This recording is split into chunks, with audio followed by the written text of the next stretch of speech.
Bismillahirrahmanirrahim. Alhamdulillahirabbil alamin. Allahumma shalli wa sallim ala sayyidina Muhammadin wa ala alihi wa sahbihi ajma'in. Rabbi shrah li sadri wa yassir li amri wa hlul 'uqdatam min lisani yafqahu qawli bi jahid nabi wa sahbi wal al thumma amma ba'd. Alhamdulillah, seperti biasa malam Jumat kita berkumpul di tempat ini di cafe New Normal untuk bersama-sama tadi alhamdulillah membaca surah Yasin dan diiringi dengan salawat dan salam kepada Rasul Shallallahu Alaihi Wasallam. Kemudian kita lanjutkan dengan sedikit materi kajian. Ini saya bawa kitab nih ya kan. Biasanya kita pakai ini nih ya kan. Cuman Pak Nasir kurang menantang sedikit. Iya. Harus ada huruf gundulnya lah. Iya. Kan? Karena Pak Nasir kurang bisa berkembang biasanya. Ya kan? Nah, mudah-mudahan bisa kita lanjutkan. Ini saya membawa kitab tafsir. Ini tafsir At-Tafsirul Wadih Al-Muyassar. Ini karangan dari Syekh Muhammad Ali As-Sabuni. Kalau kada khilaf masih hidup guru lah. Nah, ini masih pengarangnya masih hidup. Beliau itu aslinya orang Syria, orang Syam, tapi beliau lama mengajar di Saudi Arabia. Dan kenapa jadi saya punya kitab ini ya kan, karena kalau dari runtutan guru ke guru dengan Syekh Ali Sabuni ini saya dekat sekali. Jadi saya dulu di Banjarmasin punya guru, nama beliau Al-Ustadz Ahmad Zamani MAG.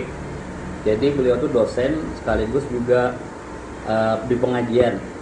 Nah itu beliau lama sekali di Makkah, bahkan sempat jadi kepala kebersihan Masjidil Haram.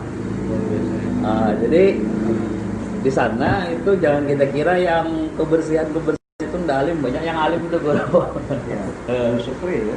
Jadi beliau tuh sempat jadi kepalanya di sana, kepala kebersihannya dari orang Indonesia. Nah guru beliau itu langsung adalah pengarang kitab ini. Jadi pengarang kitab ini Ustadz Ahmad Zamani saya. Kemudian saya juga punya guru masih hidup juga, nama beliau Al-Habib Husain bin Agil, masih hidup, masih mengajar sampai sekarang. Itu juga dekat sekali runtutannya. Beliau mengajarkan kami kitab tafsir Rawai'ul Bayan, pengarangnya Syekh Muhammad Ali As-Sabuni juga. Nah setelah itu beliau belajar kitab itu langsung kepada pengarang kitab ini. Dan kalau kada khilaf, Syekh Muhammad Ali As-Sabuni ini masih hidup sampai sekarang. Jadi orangnya sangat produktif. Jadi kata ulama, seandainya tidak ada karamat ya kan, maka cukuplah karamat itu dalam bentuk produktivitas seorang yang alim itu dengan banyaknya karangannya. Jadi beliau ini luar biasa banyak karangannya, dan karangannya itu banyak yang berjilid-jilid gitu. Ini aja kitab tafsir ini aja kalau halamannya ini 1622 halaman. 1622 halaman. Nah kalau Sofwatu Tafasir itu 2 jilid. Rawai'ul Bayan tafsir Ayatil Ahkam itu juga 2 jilid. Beliau juga ada mensyarahkan Sahih Bukhari, Sahih Muslim, guru, dan yang lain-lain. Nah kita baca sedikit ini bagian yang karena kita setiap minggu membaca surah Yasin ya kan, kita menghayati kan isi surah Yasin itu bagaimana. Nah, Bismillahirrahmanirrahim. Tafsir surat Yasin. Ini adalah tafsir surah Yasin. Bismillahirrahmanirrahim. Yasin wal Qur'anil Hakim innaka laminal mursalin ala siratim mustaqim tanzilal azizir rahim. Nah, yang pertama kata beliau al-huruful muqatta'atu Yasin. Surah Yasin ini diawali dengan al-huruful muqatta'ah, huruf yang muqatta'ah, berpotong-potong. Huruful muqatta'ah itu misalnya seperti Yasin, kemudian alif lam mim, kemudian toha, kemudian kaf ha ya ain shad, ya kan? Itu kalau tafsirnya ulama tuh simpel gitu. Allah a'lamu bihi wa bi muradihi. Allah Ta'ala saja yang tahu dengan maksudnya. Nah, ini termasuk dari min mutasyabihatil Quran, termasuk yang mutasyabih di dalam Al-Quran. Mutasyabih itu maksudnya apa? Yang lebih selamat itu tidak ditafsirkan, hanya Allah Subhanahu wa taala yang tahu. Nah, Yasin itu lil isyarati ila i'jazil Qur'anil Karim. Ini mengisyaratkan kepada Yasin. Yasin ini mengisyaratkan kepada i'jazil Qur'anil Karim, kemukjizatan Al-Qur'an yang mulia. Kenapa? Karena Al-Qur'an ini kan terdiri dari rangkaian huruf hijaiyah. Tapi rangkaian huruf hijaiyah itu bisa jadi mukjizat. Sedangkan dulu nih ya kan, kurang apa orang Arab itu paham dengan bahasa Arab. Bahkan salah satu yang diagung-agungkan itu adalah di zaman Rasulullah SAW itu adalah kemampuan bahasa, olah bahasa yang luar biasa. Nah, sampai di dinding Ka'bah itu ada tulisan-tulisan dari ashabul mu'allafat. Jadi kalau kitanya puisi lah ya kan, puisi-puisi yang hebat itu digantung di dinding Ka'bah. Sampai sekarang Enggak lagi, dulu zaman jahiliyah ya kan. Nah, itu kepemilikan ashabul mu'allafat. Nah, ini penyair-penyair ahli bahasa yang luar biasa. Nah, Al-Quran turun tuh di zaman itu. Maka karena di zaman itu orang berlomba-lomba dengan kehebatan redaksi, ya kan, bahasa, tulisan dan lain-lain, maka Allah Subhanahu wa taala turunkan Al-Quran kepada Nabi Muhammad. Satu gubahan, ya kan, yang tidak pernah dibuat oleh manusia, kehebatannya itu. Nah, maka ini menunjukkan apa? Quran ini min indillah, itu memang datang dari Allah Subhanahu wa taala. Sedangkan Nabi Muhammad itu hanya balagh. Beliau hanya menyampaikan aja. Al-Quran ini kan, Al-Quran itu lafaz dan maknanya itu dari Allah. Lafaz dan makna dari Allah. Ketika Rasulullah sallallahu alaihi wasallam diturunkan wahyu, ya kan, Iqra bismi rabbikal ladzi khalaq, khalaqal insana min 'alaq dan seterusnya. 5 ayat ya guru ya. 5 ayat ya kan, 5 ayat dari suratul Alaq itu Rasul sallallahu alaihi wasallam itu berkata, "Ma ana biqari." Nah, aku ini bukan orang yang bisa membaca. Nah, maka Jibril langsung tuh yang membacakan itu, diikuti oleh Rasul sallallahu alaihi wasallam. Kok langsung bisa hafal ya kan Rasulullah? Ya, yang pertama Nabi dan Rasul ya kan. Dan yang kedua memang sejarah mencatat bahwa orang Arab itu orang yang dengan daya hafalan yang luar biasa. Dan di zaman Rasulullah sallallahu alaihi wasallam ada kecenderungan seperti ini. Kalau mencatat itu tidak hebat, tapi kalau hafal itu hebat. Makanya Al-Quran pertama kali diturunkan itu tidak berdasarkan catatan, tapi apa? Hafalan. Rasulullah menghafalkan, sahabat menghafalkan. Nah, walaupun ada di antara beberapa sahabat yang tadwinul Quran, yang menuliskan Al-Quran, ya kan? Tapi umumnya adalah menghafal. Sama hadis Rasulullah SAW juga dihafal. Nah, kemujizatan Al-Quran ini luar biasa ya kan. Di antara kemukjizatannya adalah redaksinya yang luar biasa. Bagi yang memahami Al-Quran itu luar biasa lah, Al-Quran itu pasti, ya kan? Dengan balaghahnya. Kalau di dalam Burdah itu kan disebutkan oleh Imamul Busiri, apa tuh? Kayaknya kan raddat balaghatuha da'wa mu'aridhiha. Apa semuanya guru? Ta'ti ala hasabil, iya kah lain. Raddat balaghatuha da'wa mu'aridhiha raddal ghayuri yadajani. Nah, ya kan? Raddat balaghatuha da'wa mu'aridhiha. Quran tuh mampu menolak, ya kan? Balaghahnya, gaya bahasanya itu orang-orang yang ingin menentangnya di zaman itu. Sampai sekarang, ya kan, tidak ada orang yang berani ini tulisanku dalam bahasa Arab, ya kan, sama dengan Al-Quran, tidak ada kehebatannya.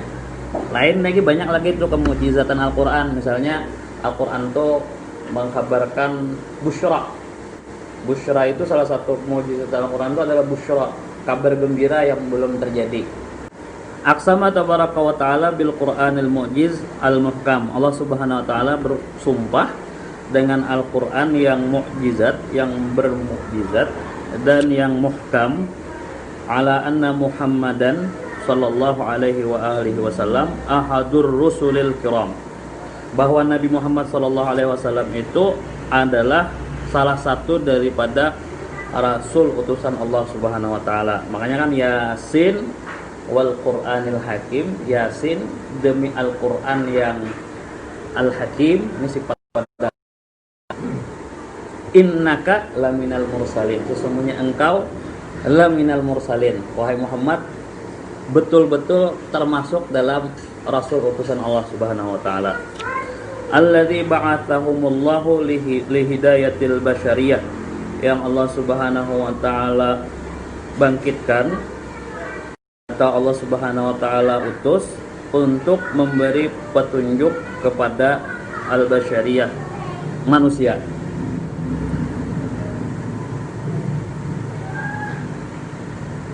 Wa annahu ala tariqil wadihil mubin, wa annahu ala tariqil wadihil bayyini, dan sesungguhnya Rasul sallallahu alaihi wasallam itu atas jalan yang jelas lagi nyata.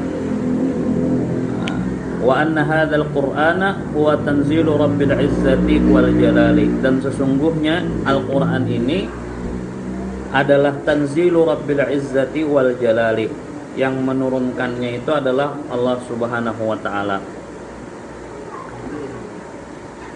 Wal qasamu bil Qur'anil azim ala risalatihi sallallahu alaihi wasallam fihi ta'zimun wa tafkhimun li sya'nir Rasul sallallahu alaihi wasallam. Bersumpah dengan Al-Quran atas kerasulan Nabi Muhammad itu maksudnya di dalamnya ada ta'zimun wa tafkhimun, memuliakan dan mengagungkan bagi keadaan Rasul sallallahu alaihi wasallam. Falam yuqsimillahu fi kitabihil aziz li ahadin min anbiya'ihi bir risalah.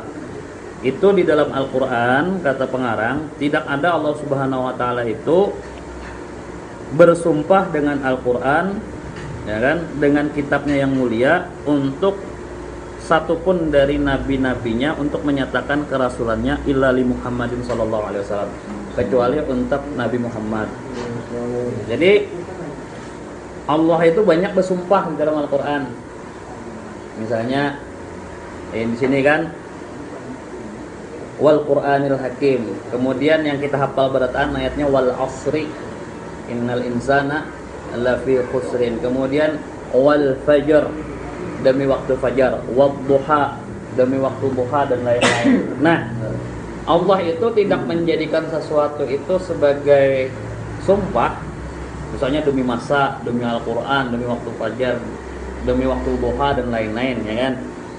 Kecuali yang dijadikan sumpah itu sesuatu yang luar biasa, yang mempunyai nilai di sisi Allah Subhanahu wa taala. Al-Quran, kemudian waktu duha, kemudian waktu fajar, kemudian demi masa atau demi waktu. Itu kan objek-objek yang berharga, atau kalau kita bahas wal asr, modal utama manusia itu adalah masa yang diberikan Allah Subhanahu wa taala. Ya kan? Hidup itu apa sebenarnya hidup? Hidup itu adalah kumpulan masa, ya kan?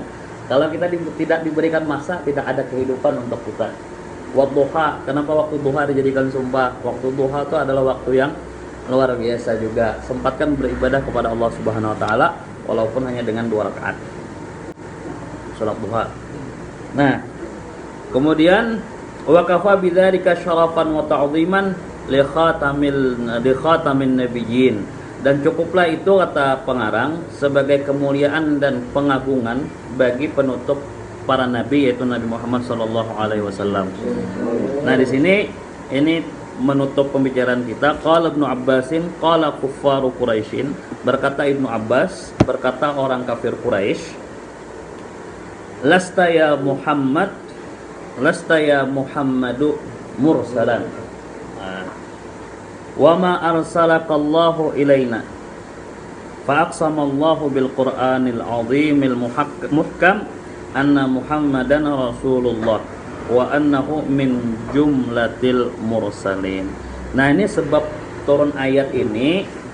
Kenapa turun ayat, ya kan? Wal Qur'anil hakim innaka laminal mursalin.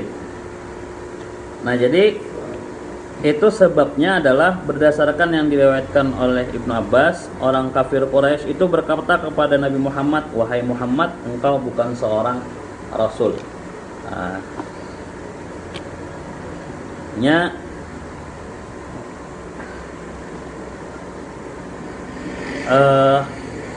Memang di zaman itu, ya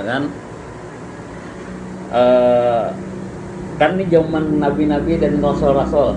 Kalau kita ini kan ada lagi nih, ya kan, zaman nabi-nabi dan rasul-rasul. Kita ini hanya zaman warasatul anbiya wal mursalin, pewarisnya para nabi dan rasul. Nah, zaman dulu itu setiap orang itu, setiap peradaban tuh punya barometer menentukan nabi dan rasul. Barometer menentukan nabi dan rasul. Nah, kenapa ada itu? Karena agama ini awalnya itu satu. Agama apa? Agama Islam, ya kan? Dari zaman Nabi Adam sampai sekarang agama itu Islam. Agama itu Islam. Maka bagaimanapun ada penyimpangan, tapi pasti ada tuh nilai-nilai kebenaran itu. Di antaranya adalah deteksi nabi dan rasul. Nah, kan di zaman itu, ya kan, Rasul sallallahu alaihi wasallam itu, ya kan, mengirim surat kepada Heraklius, bukan Hercules, ya kan. Heraklius. Ini penguasa Roma. Nah, penguasa Roma di zaman itu. Jadi Heraklius ini kan agamanya ketika itu adalah Nasrani. Nasrani ortodok. Nah, jadi pas surat Nabi datang itu dipanggil beliau, ya kan, kabilah Arab. Nah, kebetulan guru yang dipanggilnya Abu Sufyan. Abu Sufyan belum masuk Islam lagi. Abu Sufyan keluarga Nabi masih, ya kan. Jadi dipanggil, ini ada surat dari yang bernama Muhammad, gini, ya kan. Dia mengaku sebagai seorang nabi dan rasul. Maka bagaimana pendapatmu? Wahai Abu Sufyan? Maka dijawab oleh Abu Sufyan, ya kan. Nah, yang bernama Muhammad itu bin Abdullah, orangnya kada pernah berdusta, orangnya amanah dan lain-lain lah. Maka ujar Heraklius, ya kan, Herakla, dari pemaparan Abu Sufyan ini aku yakin bahwa ini memang nabi yang dijelaskan oleh para ruhban kita, ya kan, di dalam Injil, dari Injil, keterangan Injil. Habis itu dikumpulkan, ya kan, eh, pembesar kerajaan ketika itu Romawi. Jadi Heraklius, Herakla ketika itu kayak apa bahasa kita aja, kita Islaman yuk gitu kan, kita masuk Islam yuk. Jadi ujar pembesar yang lainnya kan, kayak apa nggak masuk Islam, Muhammad ini orang Arab gitu kan. Arab ketika itu ya kan, itu diapit dua imperium yang besar, Romawi dan Persia, masing-masing punya kerajaan yang besar. Nah, orang Arab apa gitu kan, hanya kabilah yang ada di padang pasir tandus, yang sekutunya tuh ada jelas guru, ke Roma ada, ke Persia ada. Kalau kita masuk Islam, apa kata orang? Jadi kata Heraklius ketika itu, ya saya hanya bercanda saja. Maksudnya apa di situ? Heraklius pun juga itu ketika itu takutan. Ya kita tuh takut, ya kan? Katanya nih kalau aku berkeras masuk Islam, ya kan? Seandainya aku berkeras masuk Islam, ya kan? Ini kehilangan ini sekutu, ya kan? Banyak pertentangan nih ya kan. Kalau Romawi itu kan zaman dulu itu kan sistem kerajaannya kan kada monarki banget. Demokrasi. Ini masih sudah ada senat ya kan. Nah, ada senat. Ini kehilangan nih dukungan senat ini kalau aku masuk Islam. Maka akhirnya ketika itu Heraklius karena jadi masuk Islam. Itu apa? Ini ibrahnya apa ya kan? Terkadang politik ini terkadang mengaur agama. Politik inilah yang sering membuat jadi kita tuh pertikaian dalam agama dari dulu sampai sekarang. Kadang tidak akan ada ya kan aliran-aliran bid'ah sesat itu kecuali kepentingannya politik. Sebagaimana agama lain juga yang merusak itu adalah politik. Makanya berat ya kan berpolitik ini ya kan kalau kita tidak bisa ini bujur-bujur kepentingan agama atau kepentingan politik. Makanya ujar Said Nursi ini ilham bagi Erdogan saat ini. Itu ada namanya di Turki itu Said Nursi. Nah, persatuannya itu namanya Persatuan Nursiyah. Nah, banyak tuh yang terilhami, tercerahkan dengan ajaran Said Nursi ini. Orangnya alim, itu umur berapa tahun hafal sudah kitab Jam'ul Jawami itu. Kitab usul fikih yang paling alim. Orangnya sufi tapi pejuang juga. Jersidin, a'udzubillahi minasyaiton wassiyasah. Aku berlindung dari Allah, dari syaitan dan politik. Karena politik ini tuan guru aja bisa terfitnah gara-gara politik. Ya kan? Padahal nih mau betul ya kan, tapi politik nih begitulah politik ya kan. Contoh nih ya kan sekarang ini keluar nih ya kan. Nanti ini kan pemilihan kita ya kan. Nah, ini keluar tuh bahasa-bahasa agama nanti kan tidak akan beruntung satu kaum yang memilih ya kan pemimpinnya perempuan. Lan yufliha qaumun walau amrahu imra'atun ya kan.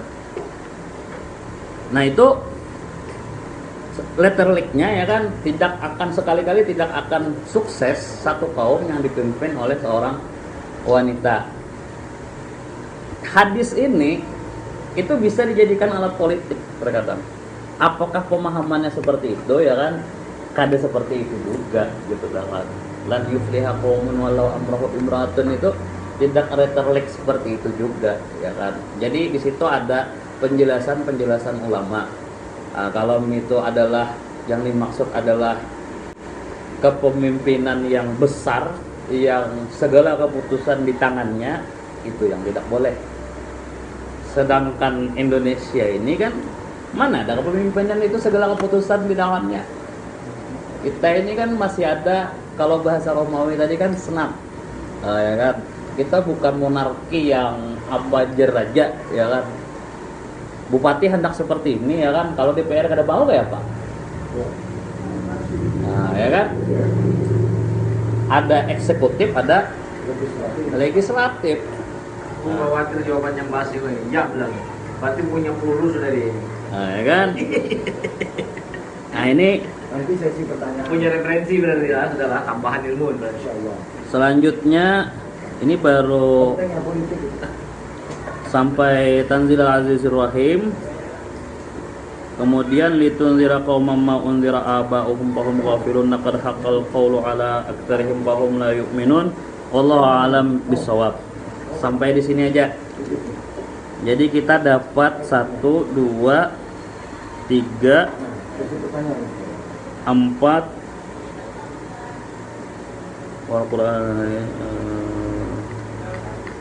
5. Nah selanjutnya nanti bisa aja kan dibaca oleh yang lain-lain setahir kabar untuk selanjutnya. Nah, Allah alam bisawab. Kita cukupkan ya kan. Ini nggak ada pertanyaan. Silakan tanya. Ya, silakan. Ustaz. Mohon maaf nih Ustaz. Saya awam.